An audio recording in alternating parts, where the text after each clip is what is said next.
रत्नावली ने तो हाथ जोड़ के बस एक ही बात कही थी, महाराज भादों की उफनाई हुई यमुना को आप पार करके मेरे पास चले आए। ब्राह्मण देवता, इस हाड़ मांस के शरीर से अगर इतना स्नेह प्रेम है, इतना प्रेम अगर रघुनाथ के चरणों में किया होता तो तुम्हारा बेड़ा पार हो जाता, तुम्हारा कल्याण। तुलसीदास जी ने कहा, रत्ना तेरा ये सिद्धांत मुझे जीवन जीने की कला सिखा गया। सिर्फ एक बात तुलसीदास को तुलसीदास जगत पूज्य बना गई है। आपसे मैं निवेदन करूं, रत्ना भी कोई सामान्य नहीं है। चित्रकूट के एक संत बड़ी प्यारी बात कहा करते थे,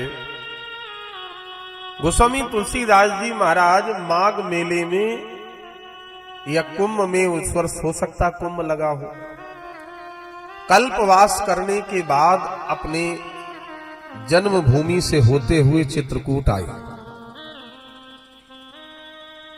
गोस्वामी जी की उस समय उम्र लगभग 90 वर्ष थी। 77 वर्ष 7 महीने की उम्र में तो रामचरितमानस लिखी है। रत्नावली को जब पता चला कि गोस्वामी तुलसीदास जी चित्रकूट में हैं, तो रत्ना की उम्र उस समय लगभग 85 वर्ष की थी। तो अपनी बुजुर्ग सखियों को लेकर रत्नावली चित्रकूट आई। गोस्वामी तुलसीदास जी राम घाट पर बैठ करके कथा सुना रहे थे संतों। बहुत ध्यान से सुनना इस दृष्टांत को। रत्नावली ने एक पत्र लिखा, प्राणनाथ सादर प्रणाम। आपकी दासी रत्नावली के प्राण निकलने को आतुर है। बस एक प्रश्न का उत्तर मुझे मिल जाए ताकि मैं चैन से प्राण छोड़ सकूं। और प्रश्न की जगह रत्नावली ने एक दोहा लिख दिया, कटकी खीनी कनकशी रहनु सखिनु सन सोय, मोर गए को डर नहीं अंत गए डर हो।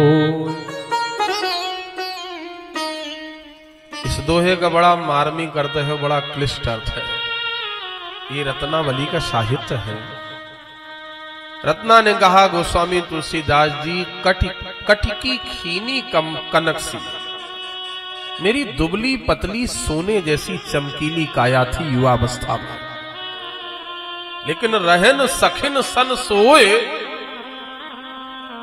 मैंने उम्र का वो दौर जब मुझे आपके सामीप की जरूरत थी, मैंने सखियों के साथ सोते हुए बिता दिया।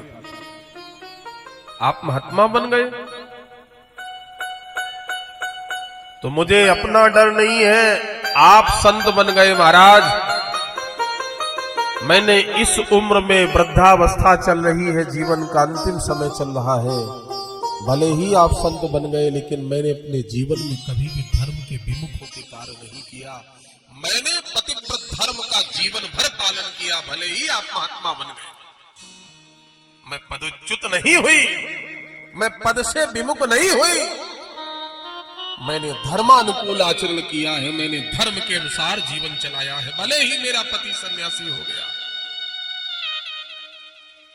प्राणनाथ, बस मैं यही जानना चाहती हूं, जैसे आपसे विमुख होने के बाद भी रत्नावली ने अपने जीवन में धर्म के अनुकूल पति के चरणों में मन लगा के पत्नी धर्म का निर्वहन किया।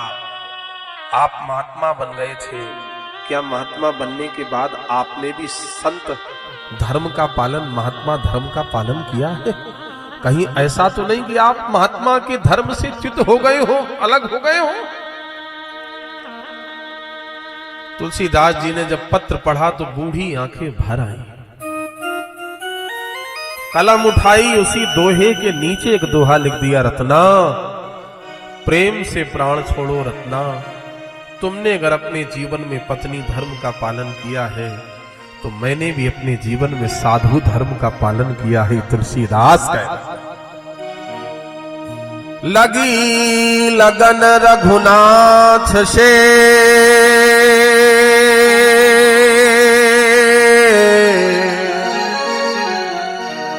बांध जटा सिर केश, तुलसी त्यागा प्रेम रस, पत्नी के उपदेश।